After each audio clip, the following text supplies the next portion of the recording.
This is the Fantasy Football Podcast, where we take data and convert it into fantasy success.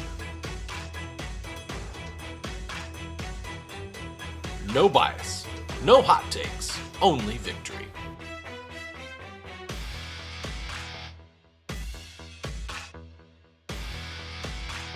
This is the Fantasy Alchemist Podcast, and now your host, Dustin Chandry. Welcome to episode 28 of the Fantasy Alchemist Podcast. I'm your host, Dustin Chandry. And for today's episode, we'll be looking ahead to Week 7 with some recommendations on players you should not be afraid to start. Of course, this week's going to be pretty difficult. We have 6 teams on a bye week, and on top of that, we have a litany of injuries across the league, particularly at the running back position. But before we get started, I want to let you know you can follow and interact with the show on Twitter. We are at FF Alchemist Pod. Again, it is at FF Alchemist Pod. You can also email the show directly at fantasyalchemistpodcast@gmail.com. Now let's focus in on players you should not be afraid to start in Week 7. Now at the quarterback position, I have 2 recommendations this week, both players outside the top 10 in the weekly rankings. But first, let's talk about Kirk Cousins of the Minnesota Vikings, currently quarterback 14 on the Week 7 rankings. Now on paper, Kirk Cousins has a very tough matchup with the 49ers on Monday Night Football. The Vikings are more than a touchdown underdog at home, and the 49ers have given up the 3rd fewest points to opposing quarterbacks, but the teams that they have played to this point are not exactly fantasy-relevant quarterbacks either. But what does stand out to me among all the quarterbacks that San Francisco has played is their passing volume. Over 6 games, opposing quarterbacks have attempted 235 pass attempts, or almost 40 attempts a game. This is because the 49ers are so dominant that opposing teams are constantly in negative game scripts, increasing their passing volume. Enter Kirk Cousins, who has the most passing attempts in the league through 6 weeks. He is also exactly at 235 pass attempts, or nearly 40 attempts a game. Cousins is second in passing yards and tied for first in passing touchdowns. Now, Cousins and his offensive line are going to have to play turnover-free football, and I know that does go against the primetime Cousins narrative, but Cousins is going to have significant passing volume in this game, and he could backdoor his way into a solid fantasy outing in Week 7. The other wild card option here is going to be Josh Dobbs of the Arizona Cardinals, currently quarterback 18 on the Week 7 rankings. Now, over his last 5 games, Dobbs has had at least 40 rushing yards in 4 of those 5 games. Now, Dobbs has 5 turnovers in his last 2 games, which have negatively impacted his fantasy scoring.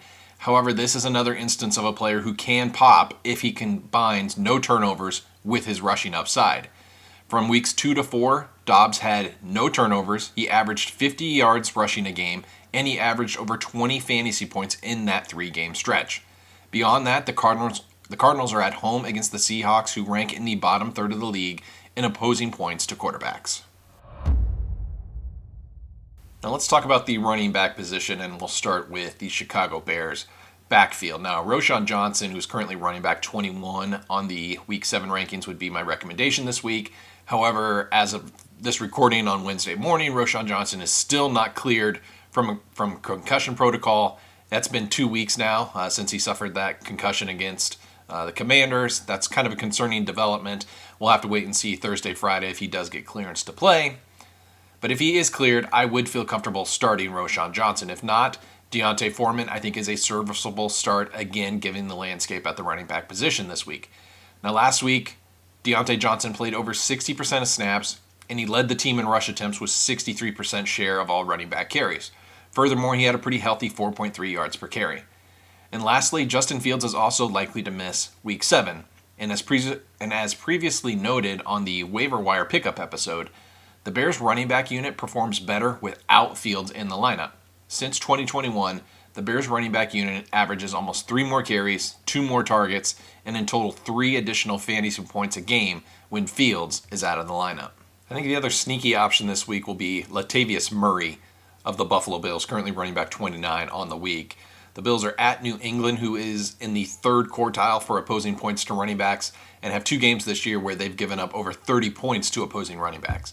Now, with Damian Harris out, Latavius Murray and James Cook moved closer to a committee situation in Week 6. Murray played almost 50% of snaps last week, and he only had 2 fewer carries than James Cook. And since week 3, Cook has only had 3 more targets than Murray, albeit the entire running back unit appears to have been largely phased out of the receiving game in recent weeks.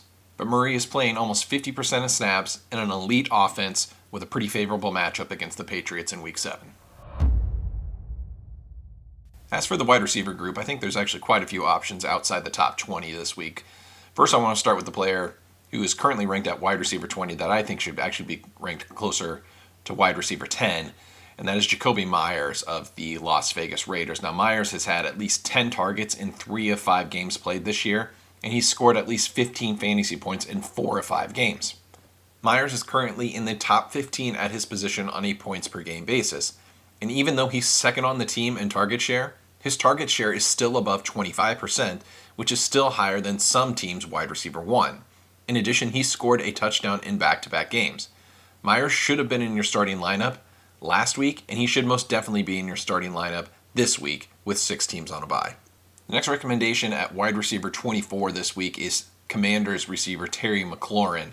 Now, minus Washington's atrocious Thursday night performance against Chicago 2 weeks ago, Terry McLaurin has scored double-digit fantasy points in 4 of his last 5 games, and he has a double-digit target volume in 2 of his last 3. On top of that, McLaurin is actually due for a touchdown. McLaurin has never been a high touchdown contributor. He averages about 5 to 6 touchdowns a year, but he only has 1 through 6 games so far this year. The next option at wide receiver 28 will be the returning Deontay Johnson of the Pittsburgh Steelers. Now, yesterday it looked like Johnson was a full participant in practice, and he appears ready to return from a hamstring injury that he suffered in week 1. Now, my recommendation at the start of the season is that Deontay Johnson is the wide receiver 1 in Pittsburgh. He was top 10 last year in targets, air yards, and he was top 15 in target share across the entire league. Even in the red zone, he was top 15 in targets, 8th in air yards, 10th in target share. And inside the red zone, the Steelers' target share last year, Deontay Johnson was tops at 29%, Pat Freiermuth was at 22%, and then George Pickens was only at 11%. And in the red zone, Deontay Johnson and George Pickens ran the same number of routes, but Deontay's target per route run rate and his share of team air yards were about 2.5 times higher than George Pickens. I would go ahead and start Deontay Johnson, assuming he returns to the lineup in week 7. Now, if you're truly desperate at the wide receiver position or in need of a flex, there's 2 players near the wide receiver 40 ranking of this week I think that you could go ahead and insert into your lineup as a high risk, high reward play. The first is going to be Chiefs rookie wide receiver Rashee Rice, currently wide receiver 39. Now, this is a gamble because he is barely playing 50% of snaps through week 6. But Rashee Rice is already leading all Kansas City wide receivers in targets, receptions, and touchdowns, even though his snap participation is almost half of that compared to Sky Moore and Marquez Valdes-Scantling. Now, Rashee Rice has a 33% target per route run rate, which is 3rd best in the NFL, and his yards per route of 2.75 is 10th best. The issue here is that Rashee Rice just needs more playing time. If you are in a desperate spot in need of a wide receiver 2 or flex start this week, I think Rice has the upside to produce if he gets more playing time. And the Chiefs host the Chargers, who are second to last in fantasy points given up to opposing wide receivers. And then lastly, at wide receiver 42 this week is going to be Colts rookie Josh Downs. Now, Downs is already emerging as the wide receiver 2 for Indianapolis. Last week, Downs was second on the team in snaps and targets, and he caught his first touchdown of the season. He's had double-digit fantasy points in 3 of his last 4 games. And most importantly, Josh Downs has a 21% target share when Gardner Minshew has been in the game this year. And then lastly, at the tight end position, I have 3 recommendations this week outside of the top 10. First, let's talk about Packers rookie Luke Musgrave, who's currently tight end 13. Now, first, we just love the matchup. He is up against the Denver Broncos, who rank dead last in fantasy points given up to opposing tight ends. And Musgrave continues to have heavy involvement in this offense as he's second in the team in snaps played per game and is getting a target on over 20% of his routes run. Now, Musgrave has great peripherals, but has yet to have that breakout game where everything comes together. Week 7 against the Denver Broncos looks like a prime spot for that breakout to occur. Another option will be Gerald Everett of the Los Angeles Chargers, currently tight end 16 on the week. And this recommendation is contingent on the status of fellow tight end Donald Parham, who left last week's game with an injury. But if Parham is out, Everett could see a very large share at the tight end position. Now, last week, Everett saw a season high in snaps and routes once Parham left the game. He finished with 12 fantasy points, boosted by his first touchdown of the year. If Parham is out week 7 against the Chiefs, Everett can be a serviceable streaming option. And then lastly, at tight end 21 will be Raiders rookie Michael Mayer. Now, last week, the Raiders took the shackles off of Michael Mayer. He was limited to 12 personnel most of the season, but he played almost 75% of snaps in 11 personnel in Week 6. The rookie reached a new career high in snap share, 82%, route participation, 70%, and target share, 19%, all of which are significantly higher than his average weekly rate from weeks 1 through 5. And this was the first game over 80% snap participation. It led to 15 fantasy points. All three of those tight ends are currently under 50% ownership right now in ESPN League. So if you're looking for a tight end streamer this week, I would recommend Musgrave, Everett, Mayer in that order. So that'll wrap up episode 28 of the Fantasy Alchemist podcast.